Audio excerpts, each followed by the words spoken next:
Hello and welcome to our webinar entitled Transforming Best Source of Hire to Best Source of Employees Through People Analytics. My name is Jonathan Webster and I'll serve as your host alongside our expert presenter for this webinar. So first of all, thank you to everyone for joining us today. We have a great presentation planned for you, and I'm looking forward to seeing how to derive and visualize the best source of successful employees.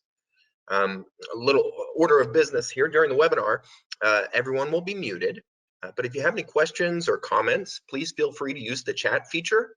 It looks like a little cartoon speech bubble to send messages to one or all of us, and you can select who to send your messages to by using the drop-down menu at the bottom of that same chat screen. Then we'll revisit the chat section during the Q&A portion of the webinar, and I'll go ahead and kick this off. So I now have the privilege of introducing our People Analytics webinar presenter. With more than 2 decades in the HR technology space, he's CEO and co-founder of TrenData, Mr. Tom McKeown. Welcome. I hope everybody's enjoying their Thursday morning, and as we bring April to a close. The webinar today is designed on trying to help yourselves and companies not only bring in employees that will fill seats, but also to make sure that they become, great employees. I always date myself by the pictures and things I like to show. Down here, you've got the what was the 1984 NBA draft, and you have 2 Hall of Famers, Hakeem Olajuwon, who went first, and the greatest, Michael Jordan, who went third, and a guy in between who never rose to any kind of fame. It's a good example because he was a graduate of Kentucky, which was a basketball factory, which we thought would have been a great source of hire, but he didn't last more than 2 seasons in the NBA. While I said Michael Jordan, we all know what he went on to be. So with that, let's kind of move forward, tell you a little bit about what we're going to cover today. I'll give you a high-level view of TrenData, who we are, what we do, and then I'll go into a couple of different areas.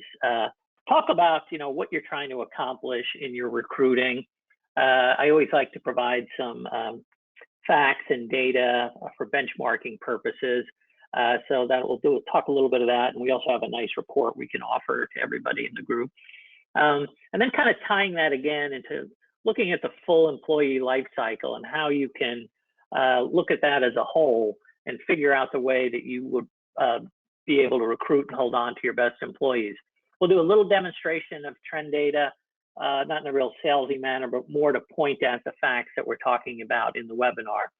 And then when we get to the end, we'll address any questions. I think Jonathan mentioned, if you have a question, submit it through the chat feature, that little cartoon bubble you have there, and we'll go through them all at the end of the presentation. So a little bit about TrenData. We're located down in Richardson, Texas. That's kind of a stone's throw northeast of Dallas. Famous, it was big telecom corridor, and also very entrepreneurial area for technology companies. We launched our company in 2017. We sell largely to corporate clients and anybody who has a workforce. And our solution is AI-driven people analytics. It's a cloud SaaS offering, so you really only need a browser to access it. Here's just a sample of some of our clients. As you can see, we go across many industries.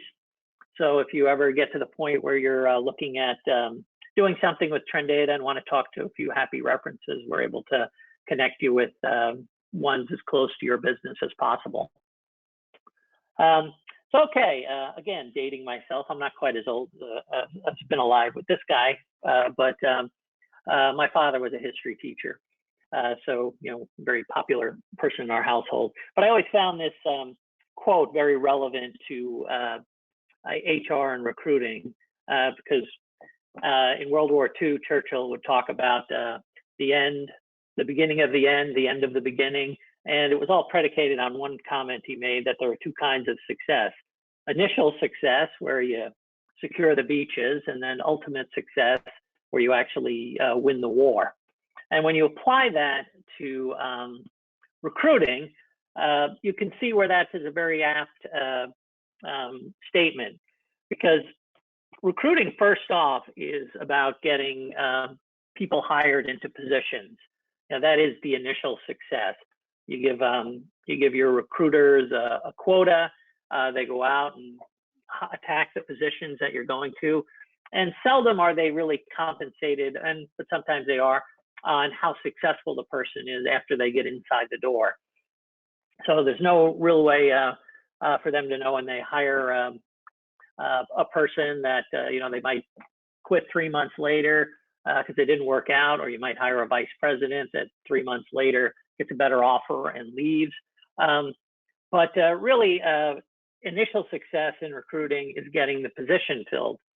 Ultimate success is gaining a productive long-term employee, someone who comes to the company, productive, becomes a leader, and helps drive your company to the success that you're hoping to get to. This is one of many statistics I've found that points out that anywhere from 1/3 to 40% of employees tend to quit in the first year. This is a statistic from the Work Institute. They actually produce an annual retention report. And one thing I'll point out that most of the data I'm going to use here today is from 2019. We still haven't gotten any 2020 data in, but I think that's actually probably more relevant, as I hope, as we all do, 2020 was an anomaly, and a lot of what you're seeing now as we get back to normal is more around how things were, pre-pandemic, 2019 and before.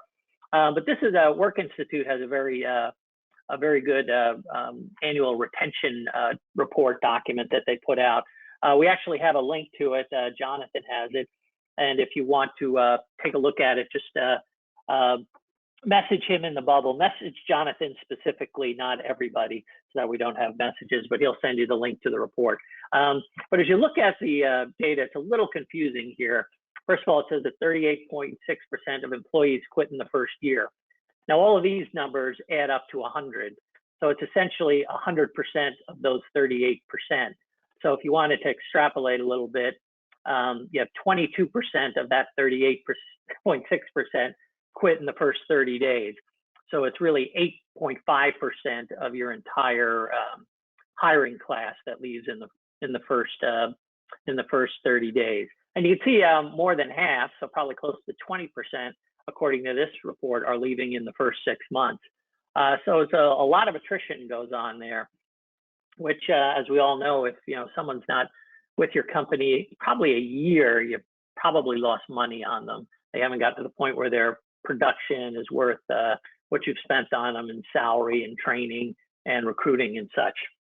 A few more data points around the time to fill capabilities. Again, these are 2019 stats. But over here to the left, it's from a company called Workable. They had some very detailed data by position, mostly in the information technology space, but a little more breakout, and it shows it by country as well. And you can see the average time to fill a position generally ranges from 30 to 50 days. Sometimes, as you can see, it goes over. A little bit longer in Europe and such. They have some more, I think, regulation, which might stretch out the time a little bit more than here in the U.S. And over here, you can see maybe something a little more granular by industry. I think this is from the Bureau of Labor Statistics. Industries that take a long time to hire. I was kind of surprised at real estate being the highest one. I would have predicted maybe information technology or healthcare to be so. Retail is actually very low, but it's also a space that anticipates a lot of turnover, so that's not tremendously surprising. And then also looking at the average tenure of employees, and this is more data from the Bureau of Labor Statistics. Over here, what this is showing is the average tenure of people by age groups. And as you can see, turnover is a lot higher in people earlier in their careers than it is later in their careers. Once you get married, have a family, you need a little more stability. people tend to stay around a little bit longer. Over to the right is the tenure numbers going back to 1983. And as you can see, they break it down between male and female. And as you can see, tenure was a lot shorter for females, pretty good gap, about a year back in the 80s. And it's kind of tightened up and almost pretty solid, close coming forward. It didn't mark voluntary versus involuntary turnover, but I think this is somewhat telling that it's pretty even here coming into the future. So a couple of good data points to go on when you're addressing your workforce and recruiting and retention. And I always like to look at it from the full employee life cycle, or at least the early parts of a career. So if you do a little visualization calculation, so you have a class of new hires that come into the organization. Whatever the time period is, most large companies like to group them together and put them into an orientation class or an orientation process. And then if you apply the data from the Work Institute, you're going to be down 38.6% on that population after 1 year. Now, after 1 year, you're at a point where you can start to evaluate people. You can before that, but after a year, you're probably doing performance reviews. Managers are able to give input as well as colleagues. So you can get to the point where you can start looking at this class of recruits on how they're performing, whether they're high performers, middle performers, low performers. And then moving forward, usually from your high performer class, you start producing your leaders, whether they're just leads in that they're the best to do something and they can be put on the best projects and move forward, or actual leaders that you promote into management spots where they take on greater responsibility and apply going forward. A lot of factors to look back in on when you make someone a leader as to how and why they got there. So first of it, it's their performance that made them a standout. You might want to be able to look at where they were working and what environment they were looking in, what exactly they were doing, and importantly, how much were you paying them? All the different factors that one made someone accelerate with their basket of skills, and also incent them to stay with the company, perform, and be put in a position where they're considered a leader or someone who could step up and help drive the company forward. So when you look at it from that point, you've got these people in the circle here, and you want to know, how can I get more of these people, so that I can go back and see, what do they have that brought them through this process of hire, first year training, and then eventual performance, to get them to be like, this is the group, this is the type of person I want to be hiring all the time, rather than whatever 20% of the time. So what you want to do is to somehow map backwards. So you take that particular group of people and look at them from the standpoint of, okay, these are the leaders, the high performers, the ideal employees I want in my organization. Now, how do I go backwards and look at everything so that I do the right things all along the way? First going back, where did they come from? Were they referred by other successful employees? Did I go to one job board versus another? Was there college, campus recruiting, whatever? Looking at where you brought these people in. And then you talk about the first year with employees. It's tough to really evaluate what they've produced, but most of the evaluation is observations. You can pick up on, what skills people are able to do, or what traits they have that lend them very easily to what they're doing. How well do they work with their peers? How respected are they with their peers? And a characteristic I always in management that I like is, are they intellectually or at least functionally ambitious? Are they trying to learn more? Or are they the type of person who just waits till a job gets handed to them? or are they stretching out, trying to do more and really understand and master the business, which is as I say, a trait that I look for a lot when I hire. And then once they get to the point of being a contributor, you want to look at what incents people to high performance. Compensation is usually something. Environment, are they a better person who works from home versus someone who might work in the office? And kind of what are their expectations? Are they performing because they want a career with the company and they want to climb the ladder? Or is it someone who just wants to make a lot of money where they are? So all of this, being able to take these data points and map backwards from that ideal and find out, along the way, where am I going to get that particular employee, and then how am I going to groom them? And then, of course, the aspects might be different based on the job. Whether it's a sales job, a marketing job, a finance job. Things might be different in different companies, cultures, departments, etc.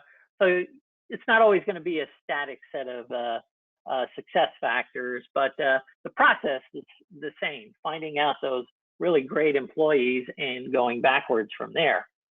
And when you kind of turn this and look, what kind of a solution could be useful in this particular process, it can come down to looking at where you're evaluating said people. So for example, I draw this analogy.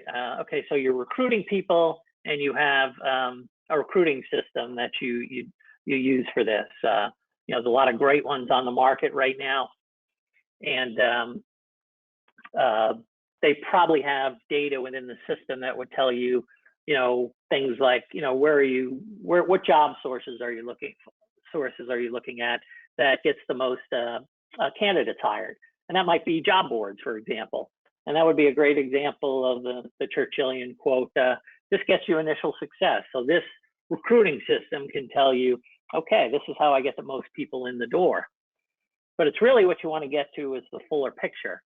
So you look across, again, the whole employee life cycle and the types of data you need to figure out, okay, well, I've got 75% of my seats filled out of job boards.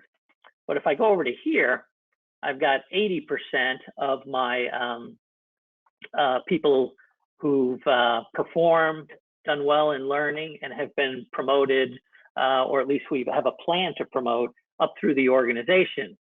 So if you look at that, it's that path, which is probably the best.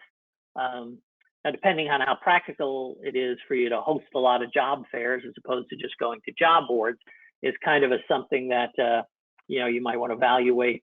You have to evaluate first on your resources. But the key thing is getting all of this data onto a platform where you can look at it holistically. Being able to see the performance of your recruits and how they ascend in the company, and again, doing that, what I pointed out earlier, the ability to map backwards. So that brings us to really the crux of people analytics. So this again is Analytics 101. Some of you may have been on my prior webinars, so if this is repetitive, I apologize. But really, it starts with metrics. Okay, so all the things you want to track on the health of your workforce, turnover, source of hire, performance, are all examples of metrics. And to use the picture over to the right here, what a metric is a snapshot in time. It tells you how things are today. You have 937 employees or whatever. The snapshot can go back 6 months. You had 867 employees. Same thing for turnover. And where you get the context is really in the analytics, which is when you trend those metrics and you look at the pattern going forward that shows you, well, I may not think that 4% turnover is good, but if it was 12% 4 months ago, then I'm actually trending in the right direction. So something might be going right. And what that gives me is then the ability and the intelligence to be able to interpret and formulate and give us a predictive picture. So not only what's what's happening, what's happened, but out into the future, the system can then give you the ability to tell you what's coming if you have an intelligent platform. And then if you can take the next step, what we call prescriptive analytics is not only will the system tell you where you're going, but if there's a problem, it'll tell you how to fix it. Or if things are going great, it'll tell you what to focus on to accelerate that success. And again, all along the way on this, you want to be able to, not just get top line numbers, but to be able to drill down and see what is maybe specific. So for example, you might have global turnover of 20%, but if you drill down on it, you might find that it's 60% in Europe and 8% everywhere else or something like that. So important to be able to get granular with the analytics as well, all along this sphere here. So kind of with that, I was going to pivot at this point and go into just a quick demonstration of the TrenData software and kind of showing it with a few of these points that I've mentioned in the presentation. So if I do this, hopefully everybody can now see my screen here. And you can see a number of different metrics. These are particular to recruiting, but I could have metrics of basically, retention, anything else out there, specific dashboards for users. But I'm going to stay in this one for this particular presentation. Before I do also like to point out that as I was talking for you might have data coming in from multiple different sources. Your recruiting system, your talent system, your HRIS system, all on one platform, which gives you the ability to have this quantifiable full employee life cycle view. So let's start over here since we were talking about source of hire. You have, for example, again, this is a snapshot. So in March, 39% of my hires came from job boards, 33% came from LinkedIn and a couple other different sources. If I wanted to go back and see that snapshot back in November, I can just click on that. You can see that the numbers alter, job boards still being in the front. But again, as I said, the real show is the analytics. So for example, if I take this source of hire and trend it, I can see month by month all the different sources of hire. So you can see pretty much it's a pretty consistent that job boards are providing the most candidates and seats. Just 1 month here, job fair was a little bit more. I can look at this a couple of different ways. Maybe this would be more useful information if I aggregated it into years for the purposes we're talking about. I can look at it by month over those years, or if I want to turn it all into just how much it is by year. Now I'm looking at my turnover, my source of hire numbers by year. I can look at it in the raw numbers as I am here, or if I want to look at it by percentage, I can do that as well. So what it's telling me essentially is year to year, job boards are providing me my best source of hire. But again, we're talking about initial success. So particularly looking back at these prior years, am I hiring people that are good for the company? So if I flip over to this filter, you notice I have all of these different ways of looking at this information to be able to drill down. So for example, the one we mentioned was performance. So taking just a straightforward performance review, a 1 to 5 scale, I might want to look at where I've been getting people who've been scoring the higher marks on my performance reviews. So if I just select, say that might be the 4s and 5s here, and I apply that, you see the picture changes a little bit. Okay, so although I might be getting most of my hires from job boards, when it comes to looking at where am I getting my best hires, they're regularly coming from LinkedIn. So that's very telling going forward. I could drill down a little further if I wanted to look at this perhaps from an ethnicity point of view and filter a little further and see maybe where am I getting my best minority hires, I can apply that. And picture still stays the same the last 2 years, but also shows back in 2019, I got a lot of them from Facebook. So it might be able to give you the ability to look at your very granularly your organization as to where you're getting specific, and depending on what your hiring goals are, you can go to whatever particular snapshot you want. And then if this is something I want to look at all the time, this particular view, high performing minority hires, I can just go ahead and add that to my dashboard. And if I want to put it on that one I was just working on, recruiting, I go ahead and save that. And when I go back to recruiting, there it is right there, and it'll update every time on this dashboard going forward. So very easy to get the information you need. Another one I wanted to show here is first year turnover, which again, we talked a little bit about in the demonstration, in the presentation. So here you can look at first year turnover has gotten better, but still a bit of a problem. So what it's showing here is that in 2019, almost 2/3 of my hires turned over in the first year. This came back a little bit closer to the Workforce Institute number. And then I'm looking down at 2021. We know that 2021 is only half over, not even half over. So what this is actually showing me is a projection of what turnover would be for 2021. So currently it's 8.4% with only 4 months in. But if you annualize that out, it's going to be about 25%. So definitely heading in the right direction. But again, like we did before, we can drill down on that and look at it a little bit more closely. Again, where are these first year turnovers coming from? If I want to look at that by higher source, like I was before, I can see no real discernible pattern here from higher source. I could also look at it again if I wanted to look at it by ethnicity. And again, looks like at least the last 2 years, there's some patterns as to where first year turnover coming, at least for the last 2 years in one particular block, to kind of show you that.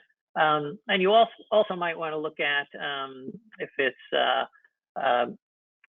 maybe gender related, but also is it gender related in any particular job level? So for example, am I having turnover maybe down at the staff level because there's fewer opportunities? If I just look at that particular level, a lot of my male turnover is actually down at the staff level this year, but hasn't been the case in a few years. So, some recognition, some pattern there, but you can, of course, look at it and drill down and get the data that you're looking for. Last thing I just wanted to show is, a little around retention. So if I go to this particular dashboard, I've got my turnover rolling 12, similar to the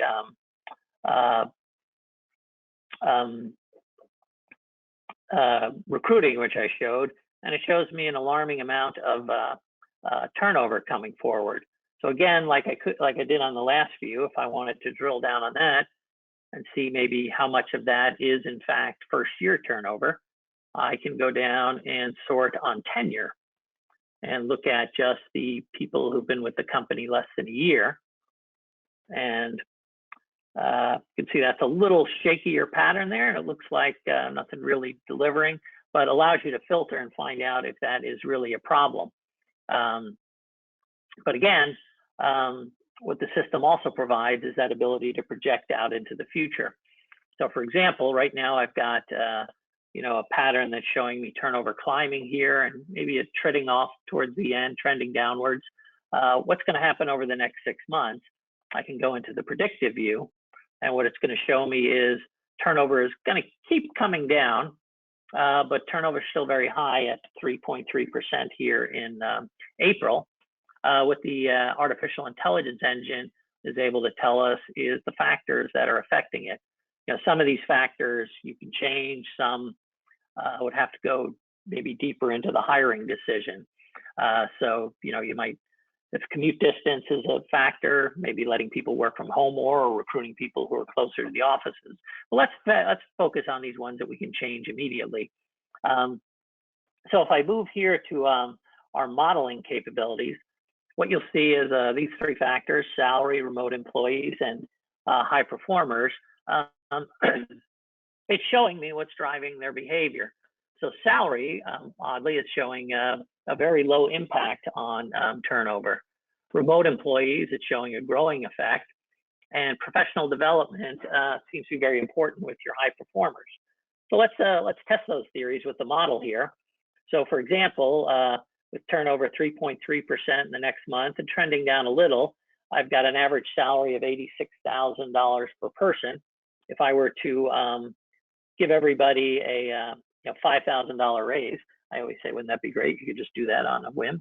But suppose I give everybody $5,000 and increase this to $91,000 per year. Okay, turnover went down about 0.2 of 1%. So kind of consistent with the analysis, and it's telling me that I basically, for a 1,000-person company, I just spent $5 million and got not a great return. So maybe that's not what I want to do. I'll back that out and look at some of these other factors. Now, if you look at remote employees, you'll notice that number is particularly high, but not so considering we just went through a pandemic where most companies at least let their non-frontline workers work from home. And here you see turnover at about 75% or so, or people working from home. So what if your company starts bringing people back to work in June? They think the vaccine is working. We've reached herd immunity, and I go back to my pre-pandemic levels, which might have been 35%. You see, that's going to have some effect. Some of my employees, based on the data in the system, like once they get a chance to work from home, and they're going to want to keep doing it, whether I let them do it or they have to go somewhere else to do it. Now, you might decide what corrective action do I want to take here. Before you do that, you might want to drill down again and see, well, who are these people are leaving? Are they my high performers or my non-high performers? And it says here it's a mixture of both, the high performer, non-high performers growing. So you might not necessarily care as much about the non-high performers moving, but you sure want to lock in these high performers and not lose them on a whim of a decision there.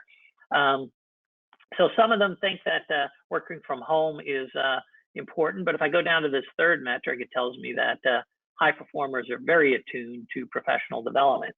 And then I go over here and I notice I've got a problem if that's the case. Less than only about 7% of my high performers are working in any kind of, are enrolled in any kind of professional development. So if I take some of that money I was going to spend on salary and spend it here and increase that to say 20%, boom, the system's telling me that that's going to drive high performer development down much more than this little bit of increasing or bringing people back to work. So maybe there's an answer between those two. Maybe you let your high performers work from home, but also give them the ability to enroll in career and professional development. And if you want to see some backup data on why the system might have responded this way, for example, why didn't giving people raises have a bigger effect? We have a natural language query in the system. So if I wanted to ask the system, why shouldn't I give bigger raises, as I was planning on doing there, what it's going to do is take me to the most relevant metric on that statement. This is, the salaries of my organization. And here it's comparing them to industry levels provided in this instance, I think by salary.com. And we can show that in every instance I'm at or above the industry averages. So people are leaving for a reason likely other than salary, which was validated in the report. So quick tour of TrenData. what I'm going to do now is go back to the presentation and open it up for questions. And before I do, just want to let everybody know on the TrenData site under resources, we have our monthly webinar, next monthly webinar listed here. This is an old screenshot, but it also has all the past ones recorded. So any webinar we've ever done is in this library. So if you want to share this with a friend or be able to look at it again, this is where you need to go. It'll take us about 3 days or so to get this one up. So with that, Jonathan, I saw we had at least one question. We did, yeah. A good one came through a private chat. Says, a lot of these metrics would require data from more than one software that we use. Can you pull data from SurveyMonkey, spreadsheets, and ADP? All three were listed on that page that I gave you. Yeah, so they're absolutely, that's a very common scenario. Actually, in a lot of instances, it'll be sometimes like 6 or 7 systems. But yeah, that's very easy. We can pull from all those different sources and give you that cross-metric capability. Surveys are a big one for predictive as well. So good that you're actually doing that. So. Okay. Excellent. Yes, sir. That's all the questions today. Okay. Well, as I said, feel free to go to our resources tab. There's also other content on there, white papers and such. And if you want to follow me, this is my email address. This is my Twitter handle. And I post all my personal blogs on my site here, tommckeown.net. And of course, TrenData. If you have any post-webinar inquiries, just send them to marketing@trendata.com. At TrenData Inc. is the webinar, and then of course the website is as I mentioned it. So with that, I would like to thank everybody for your time. It's always a pleasure getting together. I saw some familiar names on the list of attendees, but also some new ones. So welcome, and hopefully you can come to some of our future ones and gain some capabilities. So thank you very much, and hope to see you and talk to you soon.